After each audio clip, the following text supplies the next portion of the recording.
Ladies and gentlemen, it's my absolute pleasure to welcome you here to BT Murrayfield tonight in a celebration of all things Scottish rugby, the Club Awards Dinner 2017, a celebration of the domestic game in Scotland which recognises the hard work of every single person that is involved.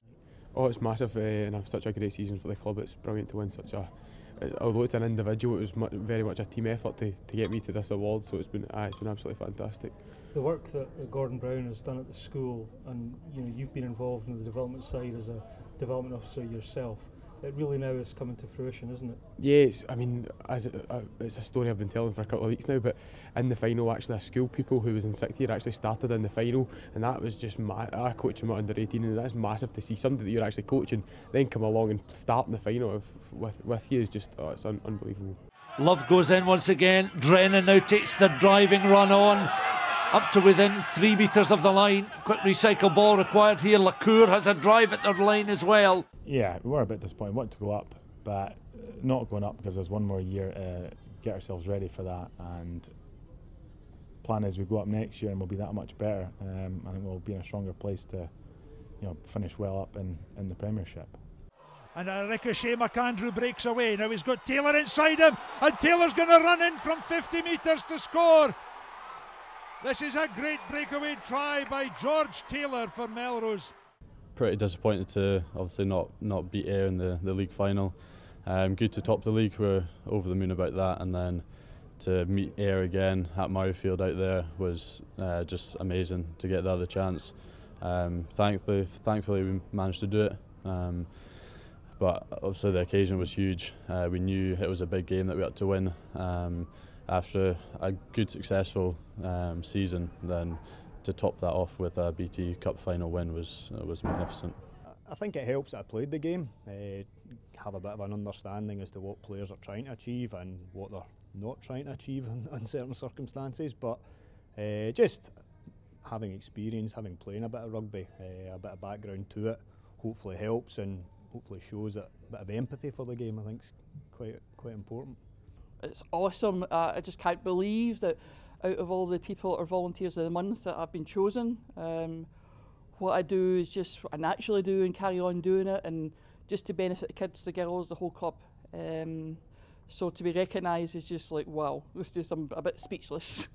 How did you become involved in the first place? My son played from primary 1. And he's carried on through, and with all clubs that my kids are in, I try and volunteer to help to give something back, because there's a lot of volunteers giving up their time to help to coaches, etc. So over the years I've just kind of get more and more involved, so that's maybe about 16 years I've been involved with the club now, and get more involved secretary side and now running with the girls, etc., and just kept going with it. So yeah, I just like to give it back to the club if my children are involved in it. Matt, many congratulations on the award.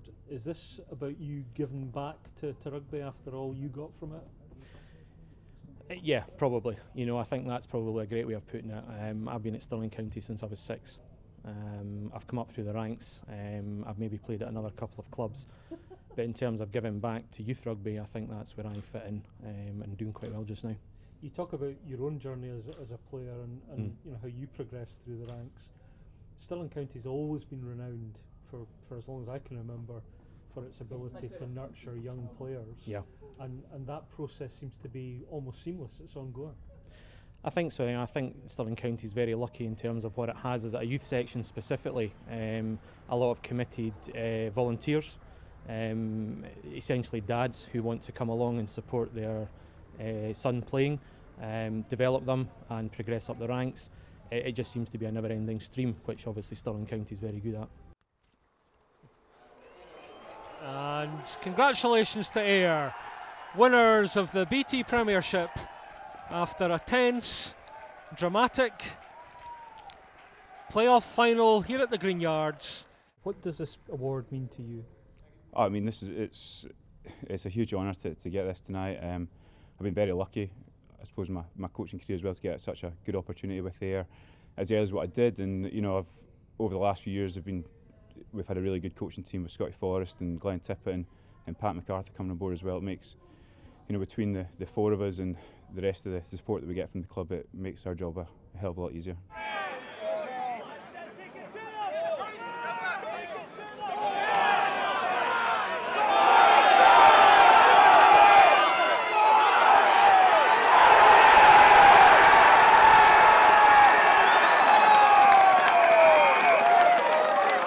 Yeah, I mean, what you can't see from the clip is the amount of work the boys had to do to get to that position. But yeah, ball came through out to my wing, through the hands of my brother. He set me up, and then a case of just head down, get to the line. Massive moment in a crucial game in the season. Rachel, Al, many congratulations. What a fantastic achievement for Stirling County, because women's and girls rugby at your club is a relatively new phenomenon, isn't it? Yeah, it is. It's been a huge build-up to get to this point, and I think huge progress from so many people that have been involved to get us here.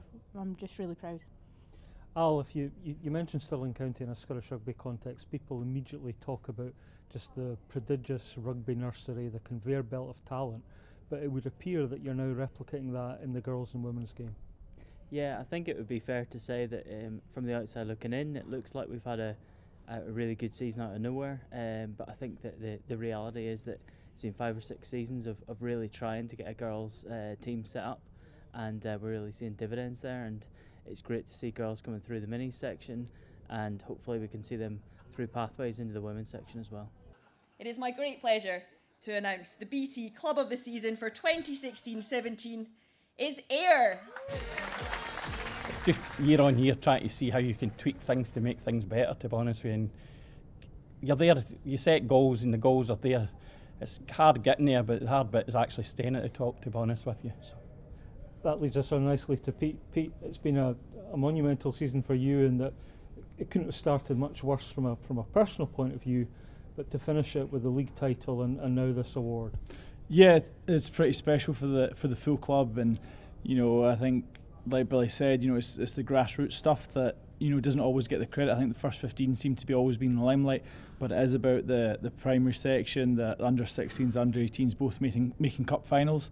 The seconds they were runners up in the reserve league, and we were fortunate enough to win the Premiership. So it just shows that it's going to be sustainable in the future, and sort of Ayr's motto is a club for the community. So I think hopefully in years to come we'll be back up here where we are.